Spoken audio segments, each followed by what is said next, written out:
This episode is brought to you by LifeLock. It's Cybersecurity Awareness Month, and LifeLock has tips to protect your identity. Use strong passwords, set up multi-factor authentication, report phishing, and update the software on your devices. And for comprehensive identity protection, let LifeLock alert you to suspicious uses of your personal information. LifeLock also fixes identity theft, guaranteed or your money back. Stay smart, safe, and protected with a 30-day free trial at LifeLock.com/podcast. Terms apply. Welcome back to another edition of the Disney Dish podcast with Jim Hill. It's me, Len Testa, and this is our show for the week of Schmurz Day, January 15th, 2024. Happy Martin Luther King Day, everyone. On the show today, news, including new Disney dining plan tips and tricks, plus listener questions. Then in our main segment, Jim and special guest Jim Shull tell us how Disneyland's Space Mountain got its themed overlays. Let's get started by bringing in the man who says that he doesn't know how to act his age because this is the first time he's been this old. It's Mr. Jim Hill. Jim, how's it going?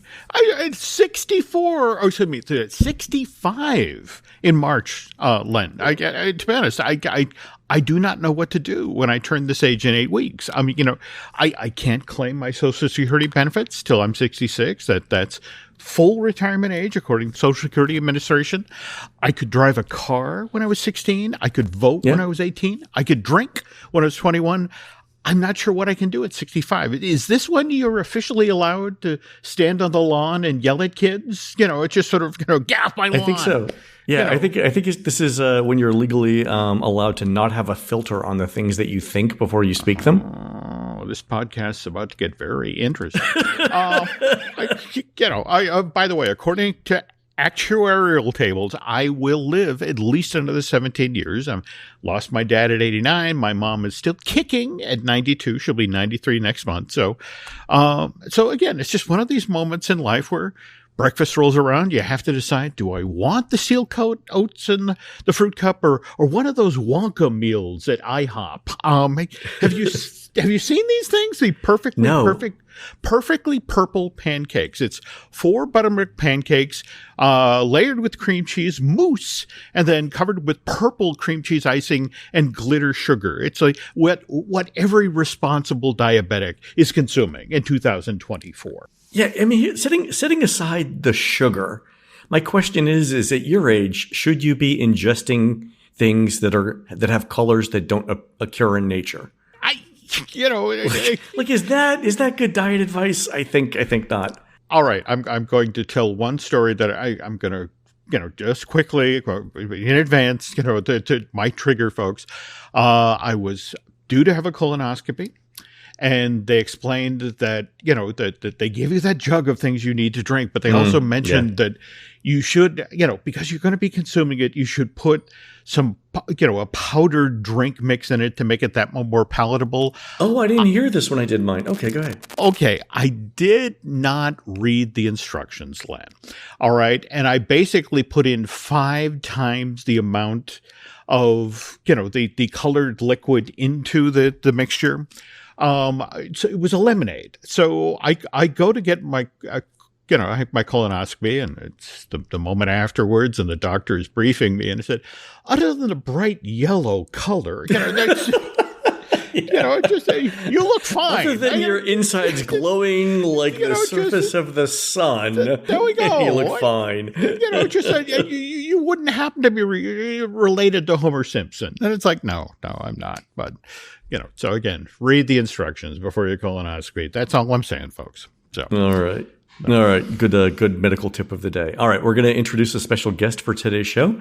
It's theme park consultant Jim Shull, who was previously executive creative director of Walt Disney Imagineering, responsible for bringing to life things like Toy Story Land and other attractions you love. Welcome, Jim. Thank you for having me again. And, I just couldn't help but think as something to look forward to, Mr. Hill, there is a point in your life where you get so old that they say, you don't have to come in for a colostomy. You can keep that jug of lemonade on the shelf. You don't have to consume it. Yeah. So something to look forward to. Well, okay. Wow. There we go. All right, guys, before we get started, let's do a quick shout out to subscribers over on our Patreon page. That's patreon.com/JimHillMedia. So thanks to everyone who subscribes, including Gray Hauser, Mike Bennett, James Beauchamp, Lynn Rasmussen, Kai and Ella Layton, Amy Miller, Dr. Chris Smith, and Nathan Seitz. Jim and Jim, these are the cast members in charge of Disney Plus's new streaming educational videos. Their initial ideas, including Mr. Toad's Driving School and the Learn Blackjack Card Counting with Dory, have not yet drawn the numbers Disney's looking for, but they have high hopes for their newest course, Mindfulness and Meditation with Donald Duck, coming out later this month. True story. It'll be fine. It'll be fine. I'm sure it'll be fine. Okay. All right, on to the news. Folks, the news is sponsored by Touring Plans. Touring Plans helps you save time and money at theme parks like Walt Disney World. Check us out at touringplans.com. All right, Jim, last week we mentioned that the Disney dining plan relaunched this week. Our own Christina Harrison was there on day one to find you guys the best tips, tricks, and bargains on the dining plan. There are a couple of highlights. I'll go through them here. Apparently, any size Starbucks drink counts as a snack, and that includes the monstrous 24-ounce iced peppermint white chocolate mocha that the kids ordered with oat milk, 4 shots of espresso, 7 pumps of white chocolate mocha sauce, 7 pumps of peppermint syrup, and peppermint chocolate cream cold foam. It was a $20 drink that was a snack credit on the dining plan. So again, setting aside the fact that you probably don't want to eat that, but yeah, not bad. Also, over at the Plaza Ice Cream Parlor, all of the sundaes under $10 count as a snack credit, and toppings, which normally cost 69 cents each, are free on the dining plan. So Chrissy had posted a photo of a sundae with a dozen toppings, which would normally be in the $15 range. And it was a snack credit on the dining plan. How does she discover these things? What secret society is sharing this information? Well, she spent the previous week going through what would be on the dining plan, and then looking at how the dining plan was going to differentiate between things called add-ons, which are free, right? So like, sprinkles or add-ons, and upcharges. So if you want to add like shrimp to a burger, that's an upcharge. But apparently there's a distinction between, sprinkles that you add to an ice cream sundae or something. So yeah, Chrissy did all of the research to figure out which was going to be in which category. God, I love that woman. So, okay. Also, for those of you considering the dining plan, it looks like Disney has set the value of one table service credit at $55. And we got that number by looking at the price points for character meals and seeing how many dining credits those meals correspond to. And there seems to be a bright line right at the $55 price point for breakfast. So character meals that charge under $55 for breakfast are one dining plan credit for every meal. And if you charge more than $55 for breakfast, it's 2 credits. And we're pretty sure that dollar amount is what's driving the distinction, not things like the number of characters available at the meal, whether it's in a park or not, whether it's a buffet, family style, fixed price, or anything else. So it literally comes down to like Cape May, Garden Grill, Hollywood and Vine, Tusker House, Crystal Palace, Ohana, Topolino's, surprisingly, and Chef Mickey's are all 1 credit meals, and they're all under $55 for breakfast. So at Chef Mickey's, for example, even though dinner is $66, it's still 1 credit, right? Whereas Acres Juice, Cinderella's Royal Table, and Be Our Guest are all 2 credits because their breakfasts, if they have them, are all $55 or more. So the other way of looking at it, Jim, and this came to me after looking at it, is if it's in a castle, it's 2 credits. Well, there we go. I was about to say how the world has changed. Remember how it used to be impossible to get into either Crystal Palace or Chef Mickey, and yeah. Now, I think you nailed it. Yeah, exactly. Yeah. Wow. Okay. Also, Disney's After Hours events also restarted last week. We had people over at Hollywood Studios for the restart, and Hollywood Studios always does a great job for after hours. But for 2024, what was new was a whole bunch of characters over at Echo Lake. So we saw Thumper, Pocahontas, Miko, which was interesting, Duffy, Goofy, Tiana, Donald, and Rafiki, and more. So Jim Shull, word on the street is that the way that Disney is going to counter Epic Universe is with live entertainment and characters. Does this sort of play into that strategy? Well, that's obviously my crystal ball is a little cloudy on that one, Len, but the reality is often when Disney was, confronted with an opportunity to counter someone, but they didn't have a new ride, show, or attraction, up at bat, they would call entertainment, and entertainment would roll out with a new parade or a repurposed little set, or characters, especially characters that maybe guests hadn't seen for years. So when you bring up Rafiki, we all know Rafiki started over at the Animal Kingdom. Well, Pandora kicked him out. So maybe he's moved uptown, and that's pretty much a good example of the Disney playbook. So, I'll wipe off my crystal ball, but that's probably something we should be looking at. More characters in the next year. I can't help but notice, though, I mean, if you think about Jollywood Nights, and when they got themselves in trouble, they pivoted to Santa Duffy. And here's Duffy back in the mix again. And, Duffy, if you think about it, is kind of Disney's equivalent of the member of the Avengers. I mean, doesn't Duffy have like 7 friends? Yeah, it's this off-board story, but again, we all know that Duffy originally started there in Florida and came to California, and it didn't take off quite the way they thought until it went to Asia, and it took off big time in Tokyo and in Hong Kong and Shanghai, and they all have their own Duffy events. And you can't have Duffy alone anymore. So you've got, as you said, the entire Avengers, the furry Avengers, I call them, out there, out in the wild. And they do big business. So it's not unusual, not unexpected to see them try one more time in the United States to bring back Duffy. Yeah, I just wonder. I mean, the very thing you were mentioning, Len, about looking for a way to battle Epic Universe, this would be the time to bring all 7 of those characters stateside and play up the fact that, hey, you want to hang out with Duffy and his crew. But it's interesting, a sidebar, that we don't have a Duffy ride. Not even a little dark ride somewhere. Well, it's a ride that has to be based on IP, but it has to be a film or TV IP, right? There we go. Can't be IP created in the parks yet. Ooh, okay. Yet, though, interesting you say that.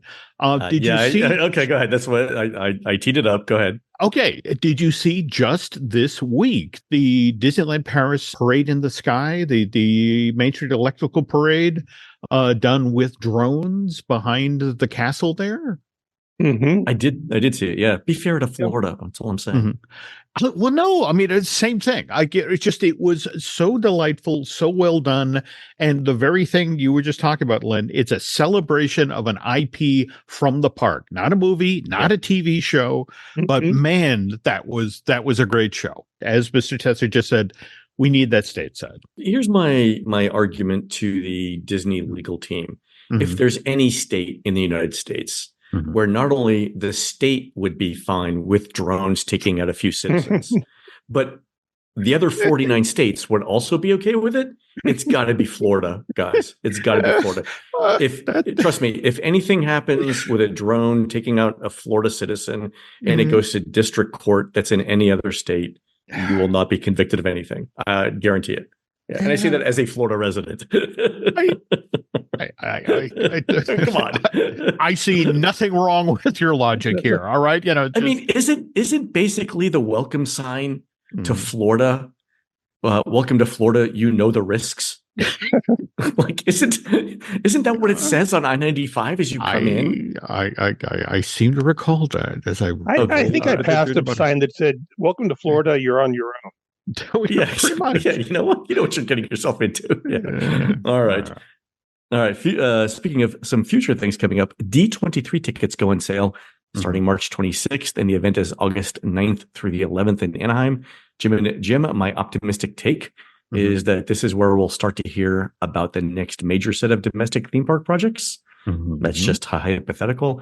My guess is Magic Kingdom and Studios are the focus, which I think skips an Animal Kingdom update cycle. I think isn't Animal Kingdom due next for rides? But I think it's going to get skipped over for Magic Kingdom and Studios. And the reason why I think that is that those are the 2 most popular parks right now, and one of them badly needs reliable capacity. That's where I'm going with that. It's just a guess. I think that's solid reasoning. Studio has a small footprint and not enough rides to support itself, so it makes logical reasons for that argument. And then, of course, Magic Kingdom. I mean, forever and a day, they've always wanted to expand the walking area in that park simply because it's too tight. So again, logic would dictate, if you're gonna build, build to your strengths and build to your needs. Yeah, another reason why I think Magic Kingdom is of course, is, Disney has been hinting at projects in Magic Kingdom. So they also mentioned last week that the last performance of the classic version of Country Bear Jamboree is going to be January 26th, 2024. So I have a minor request for our listeners. If you happen to be in town, have an iPhone 15 Max or Pro, and you can capture the show in spatial video, I'd appreciate it. So we'll later be able to all view the show in virtual reality using Apple Vision Pro. Oh, look, okay. I have simple requests, man. Anyway, well, there we go. And so the interesting there is that Disney said at the end of the press release for that to stay tuned for more announcements about Frontierland. To me, that sounds like we're going to retheme Pecos Bills to Tiana's Palace, which seems like it would make sense. But is that even a possibility? I don't think we're getting New Orleans Square in Magic Kingdom, even though that's the best idea for it. But well, all right. Realistically, how long has Tiana's Palace been open in Anaheim now in their New Orleans Square? Okay. So we have hard numbers on how that moved the needle from, what previously was the French market. They have information now about, okay, you do that, you do a Tiana themed restaurant. This is the response.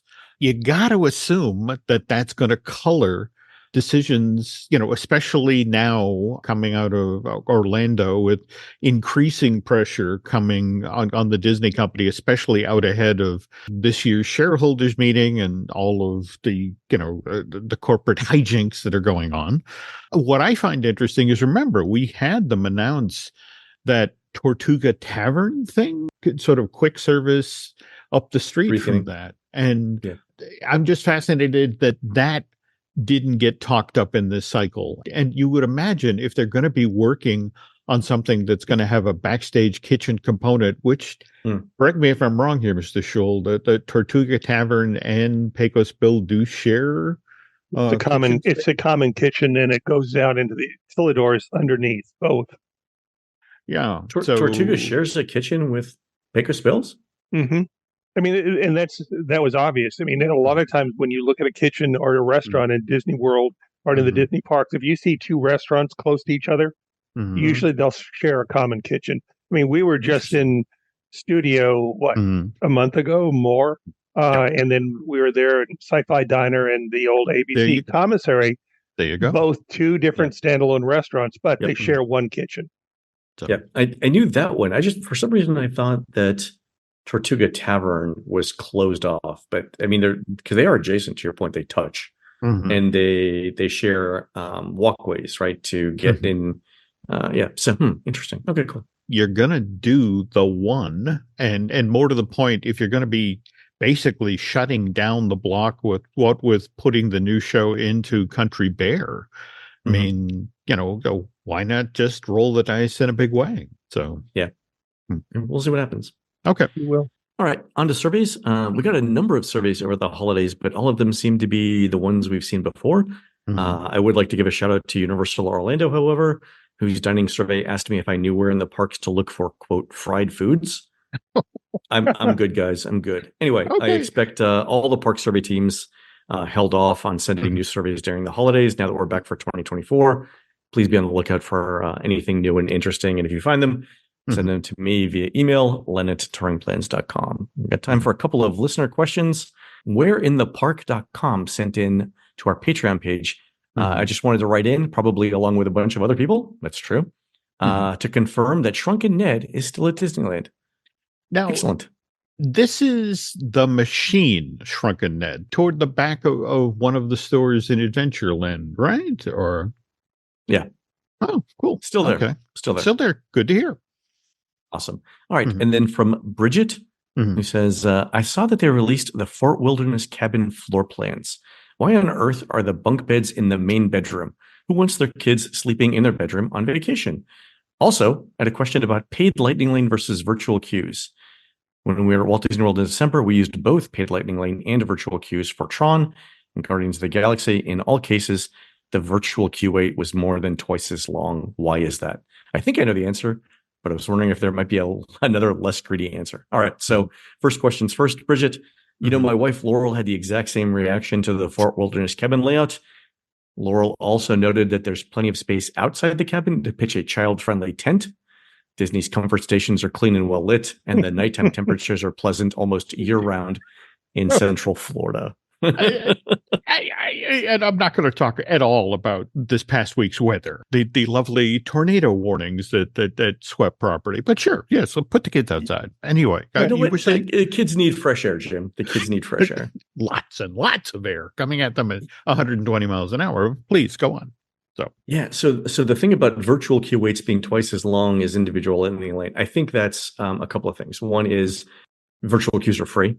And individual lane costs money. So I think that's part of it. Also for things like virtual queues, which are at super popular attractions like Tron and Guardians of the Galaxy, which are still relatively new. Those are in super demand as well. So I think you're seeing that. And the other attractions that are individual lightning lane, Subdoor's Mine Train, Rise to the Resistance are also super popular, but they've been around for a while. So you get some people who, and they have standby lines as well. So you've got alternate ways to see those. Awesome. Cool. All right, folks, we're going to take a quick commercial break. When we come back, Jim and Jim tell us how Space Mountain got its overlays. Keep your hands and feet inside the vehicle, and we'll be right back. Today's episode is brought to you by BetterHelp. So we're now a couple of weeks into the new year, and if you don't mind me asking, how are you doing with those resolutions that you made for yourself back on January 1st? Was it to become more productive, or maybe finally get organized? So you actually made any headway, or do you find yourself already this far into the first part of 2024 still repeating the same sort of self-defeating behaviors? Me personally, I did that for way too many years. Constantly got in my own way, which then put me behind schedule on work assignments and made me miss out on fun times with friends and family. But you know what eventually helped me get past all of those self-destructive habits? Therapy. And if you think you might now finally be ready to give therapy a try, well, please allow me to direct your attention to BetterHelp. BetterHelp offers affordable, convenient online therapy when you need it from licensed professional therapists. It's designed to be convenient, flexible, and suited to your schedule. Just fill out a brief questionnaire to get matched with a licensed therapist and switch therapists at any time for no additional charge. So come on, you deserve to be happy.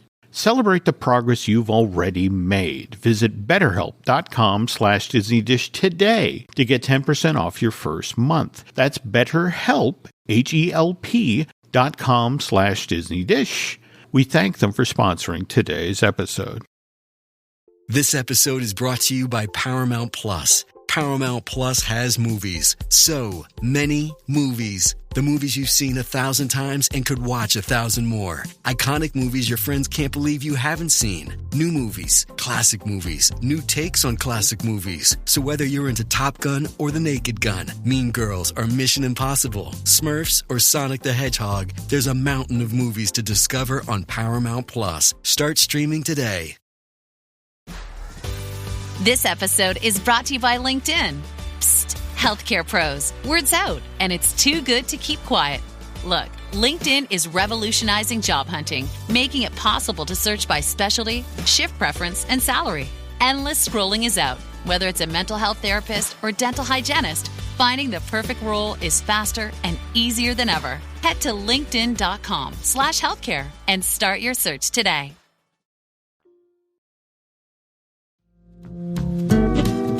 And we're back. All right, Mr. Hill, do you want to take us through this feature piece? Well, yeah. I mean, and first of all, the reason we've settled on this topic, Space Mountain and its overlays, is Season of the Force is coming back to Disneyland Park this year.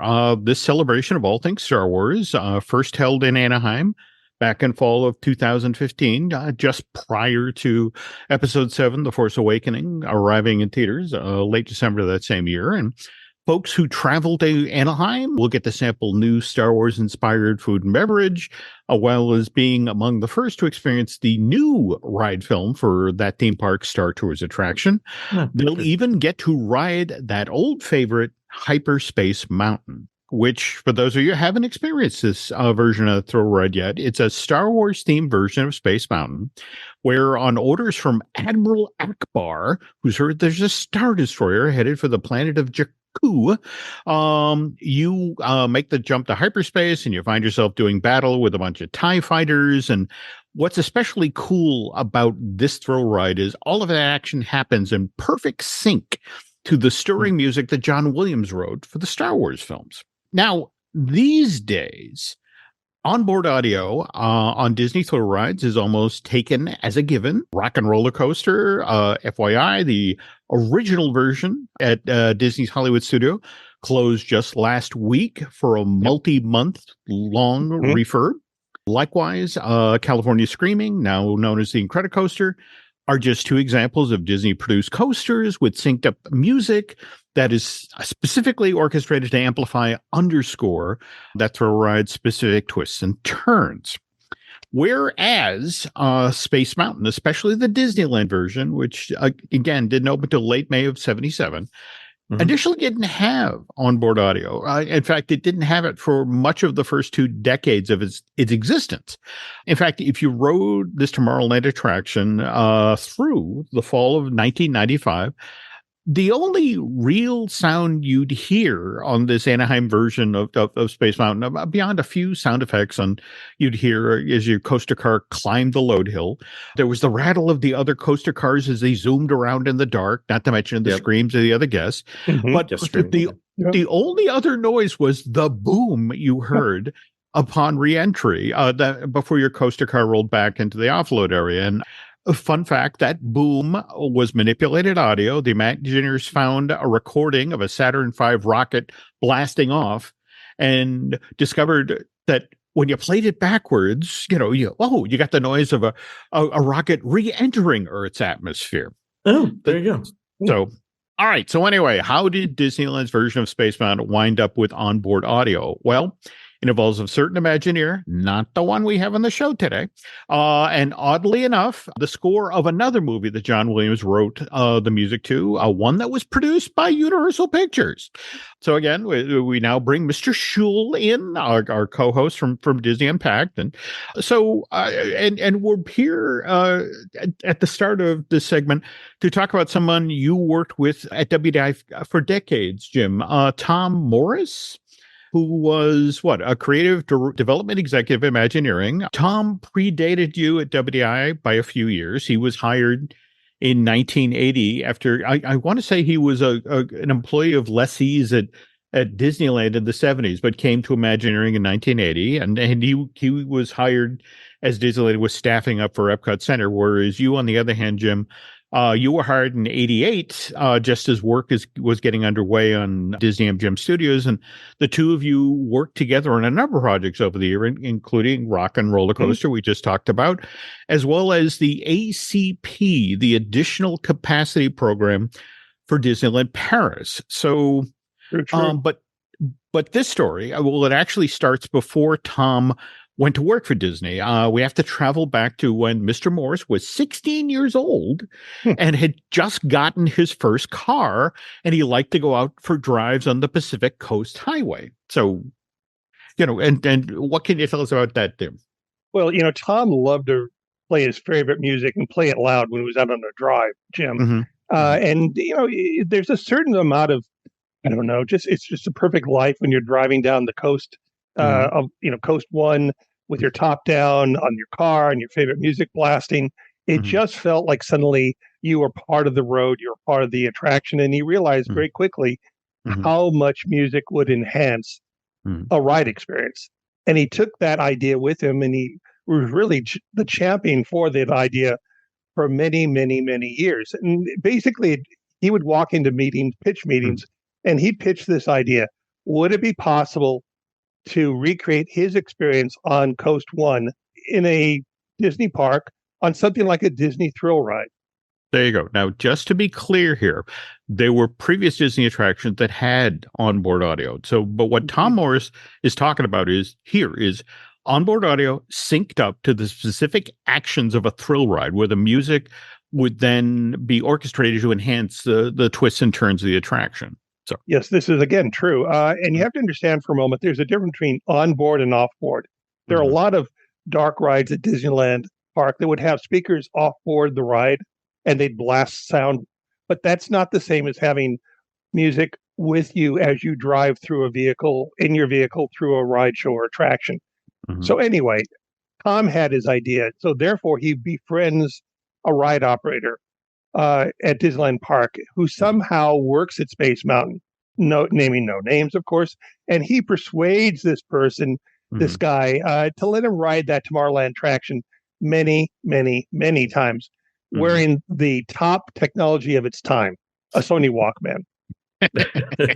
And they're indestructible, man. They're indestructible. They totally are. As Yeah. long as the batteries last, you're good. Yep. Anyway, Yep. so Tom, picks the music and he listens to, songs he's picked. He listens to pieces of music, movie soundtracks, and he was looking for music that would then enhance the guest experience while riding Space Mountain. Now, this is backward engineering because the ride existed. He was trying to come up with music that enhanced an existing ride. He wasn't writing music for the ride. He was working backward. Well, and what I love about this is he's doing this in 1985. And in fact, Mr. Moore, compiles a list of songs. And Len, you'll love this. It's things like the Go-Go's, We Got the Beat, Devo's, Whip It, and Haircut, Boy Meets Girl. But again, the other thing, which I love about this story is among the cuts from various movie soundtracks that Tom experimented with, is John Williams' score for E.T. the Extraterrestrial, which again, Universal Picture released to theaters summer of '82. Yeah, so a year after Tom retired from Disney Imagineering, let's see, that was back in about 2016. Tom actually released the playlist that he created back in 1985 for his Space Mountain synchronized sound project. And you can find this mix of upbeat 1980 jams and pieces of music soundtracks by Googling Space Morris. So if I'm doing this now. Hit Space Morris and you'll upload all of these to your phone. And then you can take them on board next time you're at Disneyland, California, and you decide to ride their Space Mountain. But anyway. Oh my God, I found it. It's amazing. Yeah. And again, remember, this is 1985. Technology wasn't what it was today. You had to, if you wanted to listen to the music and you skipped a piece in the tape, you had to wait to ride again and put back up your tape to where you started. Primitive does not begin to describe it, but the idea was proven. I'm amazed here because I think Tom Morris and I have basically identical musical tastes. Okay. He'll be happy to hear that. Again, this is kind of fantastic. All right, cool.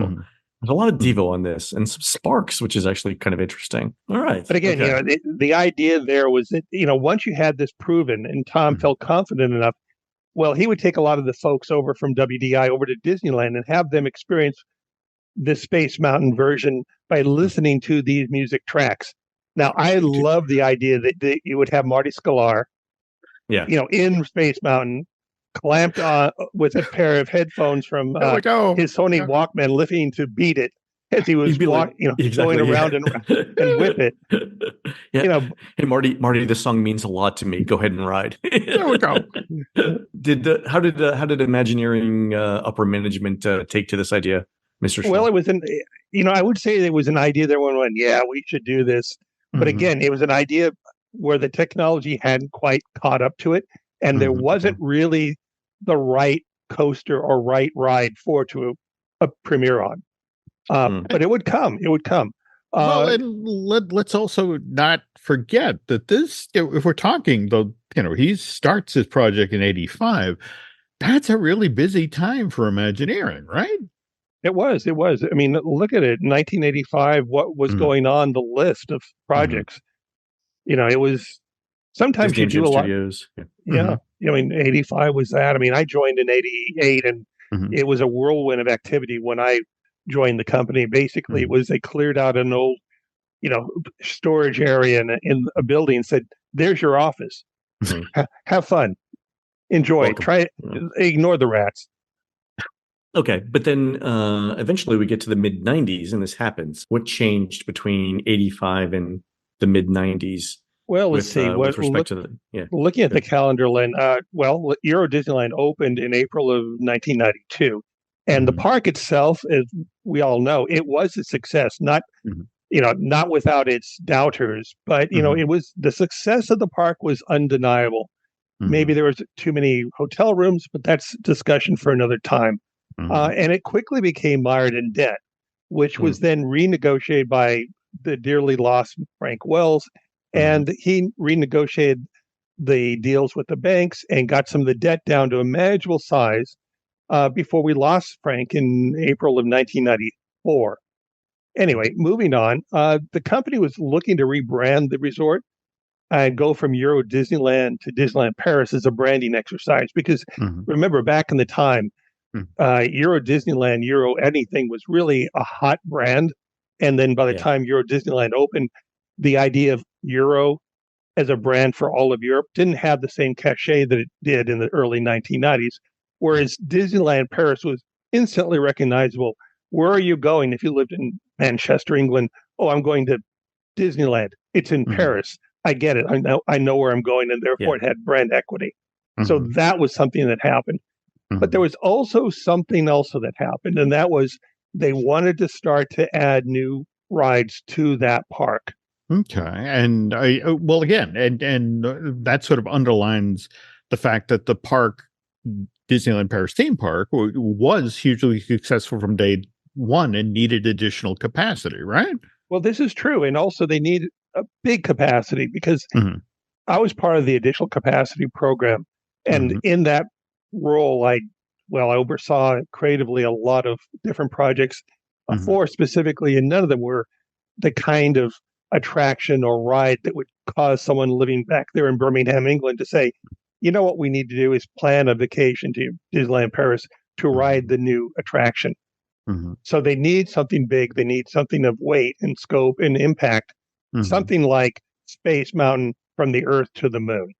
There we go. And that opens in the park in June of 1995. But correct me if I'm wrong here. So you're working on the additional capacity program, but Tom Morris is actually the creative executive in charge of the whole park at that point. So he's kind of riding herd on you during this time. And he hasn't given up on his onboard audio idea yet, has he? No. I mean, we should, stencil on the inside of our eyelids the idea that no good idea at WDI ever goes away. And so Tom has been championing this idea of onboard audio now for a decade.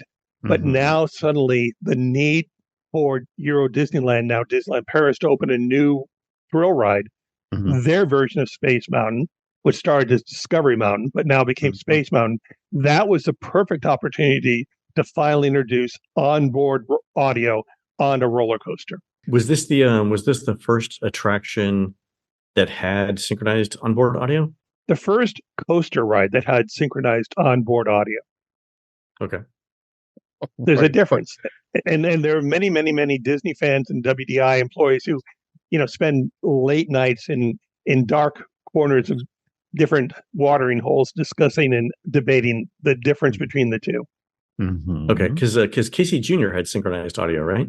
No, it didn't. It didn't, because there was Casey Jr. in Anaheim that had sort of music, but it wasn't synchronized, because if you open up the motor on Casey Jr. there in Anaheim, it's actually powered by a truck. They took an old truck motor and put it under the hood of the engine, and the operator who has to sit behind the engine, he basically is driving a truck.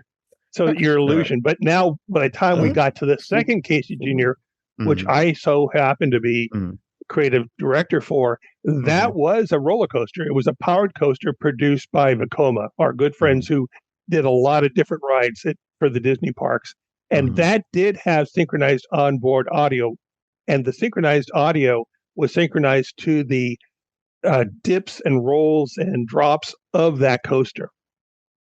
And that was what, for lack of a better term, that was the proof of concept, that to be able to take this to WDI management or the folks at the resort and say, see, this actually does work, and let's do it on board Space Mountain from the Earth to the Moon? Well, let's face it again. As I said a moment ago, Vekoma was the ride company that made Casey Jr., which meant when they had the contract, they had to be responsible for putting on all the speakers, all the amps, all the wiring, everything that was involved with doing onboard audio on their powered roller coaster. So it was a proof of concept, not just to find out and prove that people liked it, but also that it was feasible, feasibly possible and do it within cost. So now we had Casey Jr. We knew it worked. We knew people liked it. We knew it was affordable and it was sustainable. So when the time came to do the big brother version of that concept, which was Space Mountain from the Earth to the Moon, now people only gave green lights. So that was the thing. So Casey's Jr. in Disneyland Paris was the thing that got us onboard ride audio. Huh. Okay. All right, fair.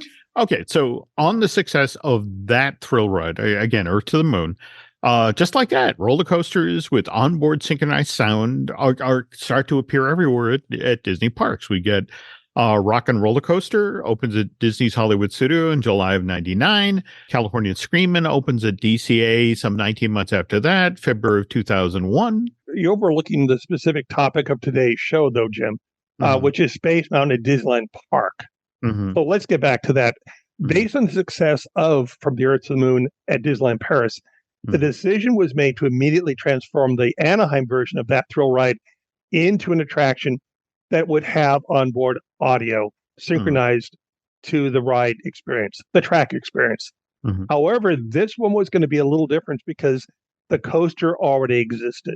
Yeah, so you've got to then add onboard audio to. Are you adding it to the existing ride vehicles, or are you building new ones? Like, no, it would be too easy to do that because the reality is this: whenever you design the coaster vehicle, it's going to be carrying the weight of the guests. It's never been designed to carry the weight of the amplifier, all the wiring, or the speakers. It's got to like 20, 30, 40 pounds, right? Yeah. Oh, you wish it was. Again, technology today, things got lighter, more compact. But back in the day, it's like putting a small refrigerator on board. Me and Mom and the kids are going to be riding, and we're going to take our luggage with us. Oh, so that changes the amount of stress that's on the steel and the tracks, and yes, that becomes an engineering exercise. Yeah, amplifiers are not without weight cost. And what fascinates me about this is they get the California version of Space Mountain up and running by March of 96. This is literally just 9 months after the Disneyland Paris From the Earth and Moon opens in June of 95. Yeah, but, funny you should, when you talk about that, back in late winter, early spring of 2003, well, my son and I had a once-in-a-lifetime experience, guys. We were riding one evening. My wife was out at, waiting for us because she doesn't like roller coasters. And I think she was clairvoyant that night because as we were riding Space Mountain, we suddenly felt a jerk, the kind of jerk you don't want to ever feel. And we looked behind in the peripheral vision. We saw this trail of sparks being dragged behind us, and they were just flaring out. In Space Mountain. In Space Mountain, in the dark, in Anaheim. And, the vehicle ground to a very quick stop when we hit one of the trim brakes that are supposed to trim and slow the vehicle, not stop it as violently and as quickly as we were stopped. And, the event occurred where, thankfully, our son, Brian, he was shaken up. I didn't come away so easily because I fractured my arm. Really? You fractured your arm on Space Mountain? Yes, this is a true story. And Disneyland, after a few minutes, the light went on. Operators came up to me, and they were very professional. They went through and, checked on everyone's condition. And, they did a checkout. They took my son and myself to a hospital to, verify that everything was fine. And they put my arm in a cast. And, how long until you started hearing from Disney's lawyers? Well, I think they were there at the hospital, Len. But what's more interesting is the person I next heard from. And we talked earlier about Marty Sklar riding Space Mountain. Well, this time Marty came back to me the first day that I was back at WDI in Glendale. And he asked me what was going on. And I told him, and he said, "Can I see your cast?" And I showed him. And then he wrote this long diatribe on my cast, filling it up with "You'll never do that again." Okay. And then please don't Marty, wreck my ride. But he did it in his famous red marker. "You'll never do that again. Love, Marty." Oh, wow. Okay. So Again, without putting you on the spot here, what do you think caused the Space Mountain coaster car that you and your son were riding in to do what it did on the track that night? Well, look, I'm not a ride engineer. I don't have an engineering degree. I do know something about the subject of longevity. Anything you have has stress. Any steel bridge, any train, any car, anything you have, if you have what you call repeat cycles, which is a usage cycle, if you use something over and over and over and over again, you're going to cause stress. And we know, because Disneyland, would close their Space Mountain periodically for maintenance, as they do Rock and Roller Coaster, which was just closed as we're recording this. And their other rides, they periodically close for inspection and for maintenance. And so, we'll never know exactly what occurred, but the reality is Disneyland's original version of Space Mountain was there a very, very long time. And in fact, at that point in time, it had been operating for over 2.5 decades. And as far as a roller coaster, that's pretty much an old man for any sort of a structural steel. That's a lot of metal fatigue. Yeah. It's a lot of metal fatigue. But the reality is, soon after the incident that I experienced, the Disney lawyers, and the Disneyland management issued a memorandum to the public saying that they were going to be closing Space Mountain to reimagine it. And basically, that's kind of saying, well, what happened to, a group of guests that night wasn't going to happen again. And it's worth noting here that when this announcement went out in April of 2003, cast members were blindsided. They had, there were literally people who showed up at Disneyland that day who were scheduled to work Space Mountain, were told attractions closed, and we have no idea when it's reopening. In fact, it stayed closed for more than 2 years. I remember when this happened. I just didn't know it was Jim Shull's fault. Yeah. I just wanted to sign cast for Marty. That's the only way I could get it. So it took a lot of work, but eventually all good things come to who waits. Okay. But the lengths that people go to for that. All right, fair.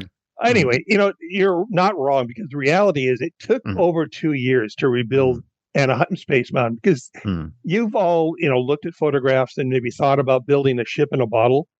I don't know about you, but I know Jim Hill does. But, the reality is they had a Space Mountain. They had a facility already there, but they had a problem. They had to take everything that was inside the Space Mountain out and put a new roller coaster in. So to that end, they cut this enormous hole in the back of that building. And over the next 2 years, they hauled out all the Space Mountain track and platforms and everything associated with that ride, cutting it up into itty bitty pieces to go to the landfill of your choice. And they had a new Space Mountain fabricated, built, and then brought in. So they didn't build a ship in a bottle, but they built a new coaster in the bottle. And to their credit, they actually got that thing open the day before the official start of Disneyland's 50th anniversary celebration, July 16th, 2005. It's amazing to think about that, because no one in this right mind would ever want to do it this way to celebrate Disneyland's 50th. And I know that a lot of people think that, aside from me wanting that signed cast from Marty, that, we just did this because we wanted a new Space Mountain for the 50th. But the reality is, sometimes, you just do the very best you can with the time we have and the reasons and the opportunities and the budget that we're given. But before we leave Space Mountain entirely, I have another Space Mountain story. How much do you two know about Ghost Galaxy? Okay. So isn't that something Disneyland did in Anaheim back in the late 2000s, part of their Halloween time thing? Well, Jim Hill, you got to get out more, because the first one was actually done in Hong Kong, at Hong Kong Disneyland. And that was way back in 2007. That version of Disneyland opened in Hong Kong, basically with an identical version of the Anaheim Space Mountain. But Space Mountain was a success. I mean, we talked a little bit about it on previous Disney Unpacked, and it was a success. However, what wasn't as successful as they wanted was Hong Kong Disneyland. They needed to refresh it, and they didn't have a new ride in their back pocket to bring out to refresh it. So what they did was they turned to entertainment. They said, ooh, we celebrate in the West this holiday called Halloween. It's scary. We have this ride coaster in the dark, which is a thrill ride. We can make that scary. And so out of that, the idea came, well, let's make Space Mountain Ghost Galaxy and make it a Halloween themed experience. And so why did they come up with Ghost Galaxy? I guess ghosts are common to every culture. Well, ghosts are common to every culture, and they have different meaning. In the Eastern culture, ghosts are more, they're more present in people's everyday lives. And they're not necessarily evil. They're just kind of there. They're like, grandma's still with us and, give her something to eat and make sure she's comfortable and go on with life. So it's not, it's something that would lend itself to a quick over theme to an existing attraction. Remember, when they said, let's go do this Ghost Galaxy, there wasn't a lot of time. Okay. So they had to move quick. You don't have a lot of time. You don't have a lot of money. So what do? You do a all hands on deck for Imagineering. There's all of that, and there's also not a time to develop a story because, as I said earlier, you've got ghosts, and so the story conceit is as simple as, there's a ghost. You're in a ride vehicle. They're going to follow you around as you ride through Space Mountain in the dark. That's end of story. Ghosts in space. Go. Ghosts in space. Okay. Look, this doesn't need to be explained. This isn't complicated. Ghosts in space. Okay. And also, to that point, Ghost Galaxy as a name was really self-explanatory, where Space Mountain was not. If you're in Hong Kong, you really don't know what a Space Mountain is because there's no equivalent. If you walk up to the front door of a roller coaster and read name on door, Ghost Galaxy, that kind of tells you what you're about to experience. So the name was a really good one. But anyway, long story short, there wasn't a lot of time to pursue this plan. In fact, the whole plan was started in, summer of 2007, and it needs to be up and running by September the 24th of that same year. So holy cow. I know, holy cow is right. So what do you do? Well, the first thing you do is it is an all hands on deck, and you go to your Hong Kong equivalent of Best Buy and Home Depot, and you clear out the aisles of all the plugins and the zip line and zip ties that you can find, and you haul them over to Space Mountain, and basically you start to hang projectors, audio cabinets, speakers, and goodness helps you don't want to ride that attraction with lights on because there's such a thing as keep your hands and arms inside the vehicle at all times. It never had the meaning it did when they installed Ghost Galaxy. So you guys go out and buy this audio equipment. You hang it using zip ties?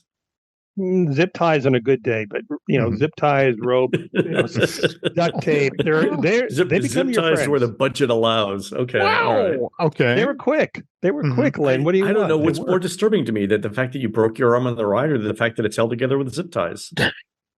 All right. Okay. All right.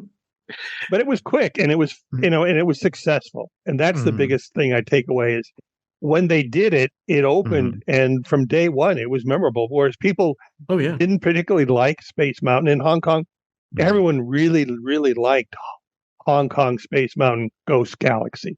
Wow. Okay. Well, again, folks, this is why we do, Len and I, the show that we do with Jim Shull, Disney Unpacked video series. These are the sorts of stories you only get from an Imagineer who worked for the company for 3+ decades. And I just want to remind you, by the way, that this month we've been talking about Mickey's Birthday Land at the Magic Kingdom. And next month on Disney Unpacked, we're going to talk about the land at Disneyland in Anaheim that grew out of that project, and which is Mickey's Toontown. Yeah, I actually have photographs I'm going to share of my son in Mickey's car in the driveway of Mickey's house. I'm also pleased to report that the car stayed on track at all times and no one's arm was broken or even fractured when we were capturing this photograph. Okay. Well, one story in a row. I guess I'm reassured by that. I think. Thanks for coming on the show today, Mr. Shull. Thank you. It's always been a pleasure, and look forward to next time. All right, folks, that's going to do it for the show today. You can help support our show by subscribing over at patreon.com/JimHillMedia. where we're posting exclusive shows every week, like Mr. Shull said. Check it out at patreon.com/JimHillMedia. On next week's show, Jim tells us how the Imagineers handles Walt's decision in January of 1955 to add Tomorrowland to Disneyland's opening day lineup, giving them just 6 months to get it done. I've seen archival footage of the last week of prep work for Tomorrowland, and it's mesmerizing in the same way that violating any modern workplace safety regulation is mesmerizing. Such a theme to today's show. Can't wait to hear this story. All right. Okay. You can find more of Jim at jimhillmedia.com, more of me, Len at touringplans.com. Jim Shull, where can people find more of you? Well, you can always find me on Twitter, refuse to call it X, at Jim Shull. Fantastic. We're produced spectacularly by Eric Hersey, who'll be selling his new in-box Pal Mickeys, Furbies, and Tickle Me Elmos at the Totally Rad Vintage Fest, Minnesota's premier pop cultural event, on Saturday, February 3rd, 2024, at the Minneapolis Convention Center in beautiful downtown Minneapolis, Minnesota. While Eric's doing that, please go into iTunes and rate our show and tell us what you'd like to hear next. For Jim and Jim, this is Len. We will see you on the next show.